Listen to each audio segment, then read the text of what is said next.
We got some political analyst guys. You know these guys? They're the professionals. They're the experts.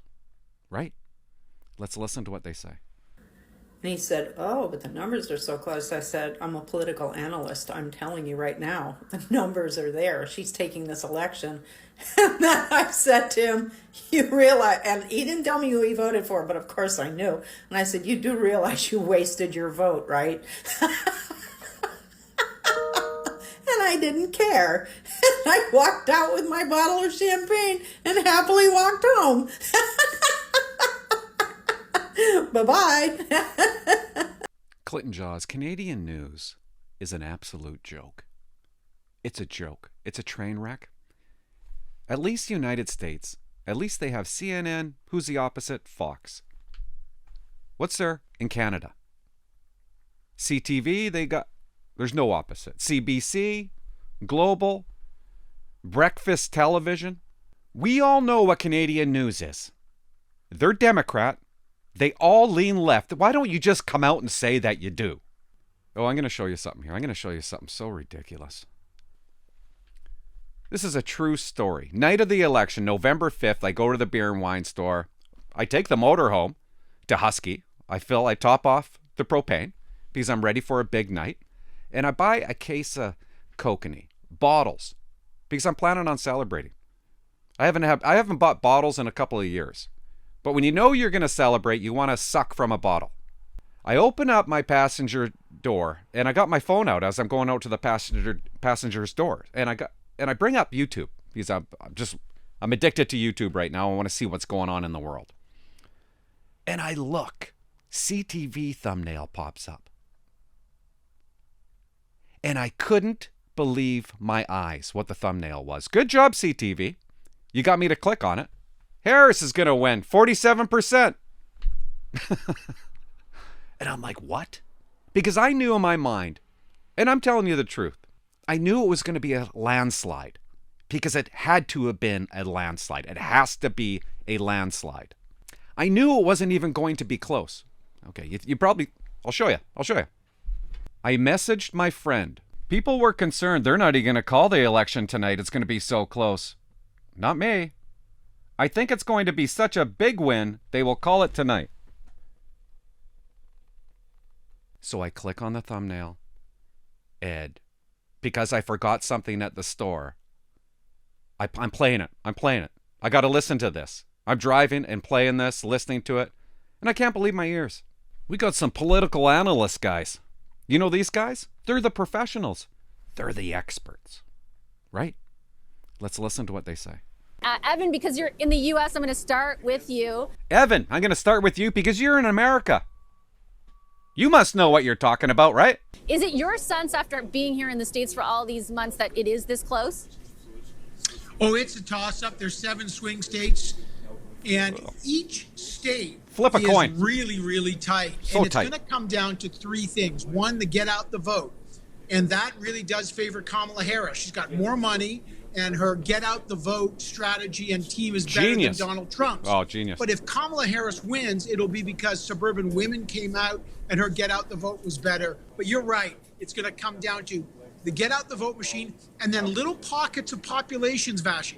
You know, Puerto Ricans in Pennsylvania. How are they going to vote? Arab Americans in Michigan. Pockets of populations in swing states are going to be remarkably consequential in a coin toss election.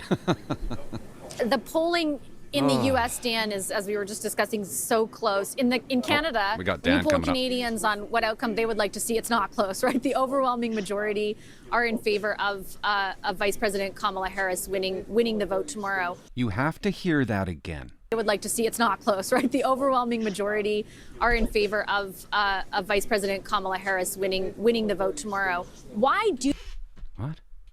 What are you talking about, Fassi? I know you're my TV crush. So delusional to even think that. Who? Because I've been talking to everybody. Everybody's for Trump in Canada. Who isn't? Why do you think it is as close as it is in the U.S.? So close. Well, I mean, it's not a new phenomenon for presidential elections. to be in a very narrow margin, right? I mean, they have for some time come down to a very small number of communities in a very small number of states. And whether or not those voters choose to show up on election day, Evan's absolutely right. I mean, Evan, this you're absolutely really will right. come down to whether or not a few thousand people across a few states in northeastern United States maybe actually 500 show up and vote. Most of those people are women, and a lot of them decided not to show up in 2016 to vote in favor of Hillary Clinton. Kamala Harris's campaign seems pretty confident. A lot of them are going to show up tomorrow, and frankly, I think the poll, which they didn't. More women voters voted for Biden in the past election. She lost 4% of women. Why? Abortion? it feels like a toss-up. And so a lot of people are going to make the choice to get out and vote, and I think Thanks, that's expert. actually going to be very helpful to Kamala Harris's campaign. Good job. Shakir, Dan's point is completely bang on, that it has come down Bang to on.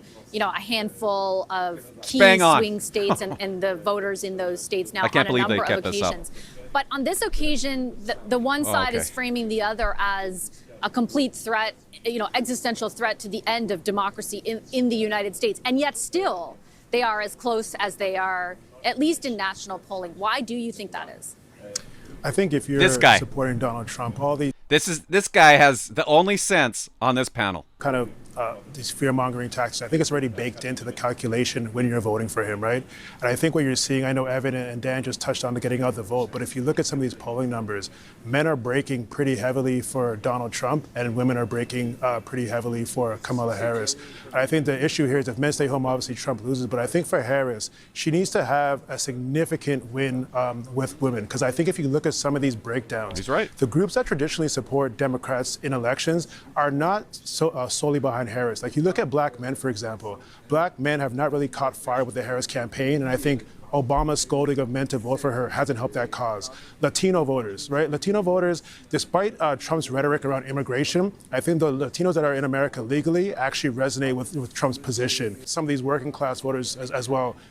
They're just really upset over the issue around inflation. They're upset around how their paycheck has been eroded. And so I think for Kamala Harris to come out victorious, despite how close the polls show her and Trump, she needs to really offset these groups that are not going to be there for her on E-Day, that have traditionally been Democratic kind of strongholds or strong demographics. He's exactly right. And what did they do? What's Harris running on? Abortion. That's what she ran on. That'll make the world better. Less babies. Why am I Kathleen, yelling? you've been on the ground on a number of elections. I keep wondering, is there something that the polls can't capture? Like, I understand that you're asking people, how would you vote if that election were held right now? But is there stuff that can transpire on the ground to motivate people to vote one way or the other that is difficult to capture sort of on a database scientific way as the pollsters do? To your question about what else could make a difference, GOTV. That's what politicos like myself focus on in the last few days of an election campaign. That is get out the vote. And right now it's actually the Kamala Harris campaign that has a massive machine funded by the money that she's been able to raise, and supporters that are out there knocking on doors and pulling that vote. Pounding the Basically, ground. The Republicans have subcontracted their entire get out the vote campaign, then door knocking, to Elon Musk. What? Who's out there literally paying canvassers to go, push them into U-Hauls and drive them around. And when you're paid to do that work, What an you're idiot. inclined to maybe not always be that truthful of how many doors you actually knocked and how many supporters you actually recruited or convinced to get They out and relied vote on the richest E-Day. man in the world? You actually want canvassers who are Brilliant doing genius. that door knocking to buy into the spirit of it, not just waiting for an Elon Musk paycheck or some kind of lottery win. So I actually think that's where the weakness of the Republican campaign actually has been, on that really machinery of the vote that is so important, and that politicos, like many of us on this What a panel, great focus point. on Trump when it is comes down doomed. to elections. I think, Laura, also the elephant in the room is not even really what happens tomorrow, but what happens after that, and the groundwork that the Trump campaign and the candidate himself have already done to lay out a case to reject the results if they don't go their way. How do you blame them? I mean, really? This was so lopsided. It was such a big Trump win. You got to wonder what happened in 2020 when they had mail-in ballots. Remember that? Anyways, I'm going to stop it there. This video's already too long. It's way too long. Subscribe. Bye-bye. Have already done to lay out a case to reject the results if they don't go their way. How do you anticipate that plays out?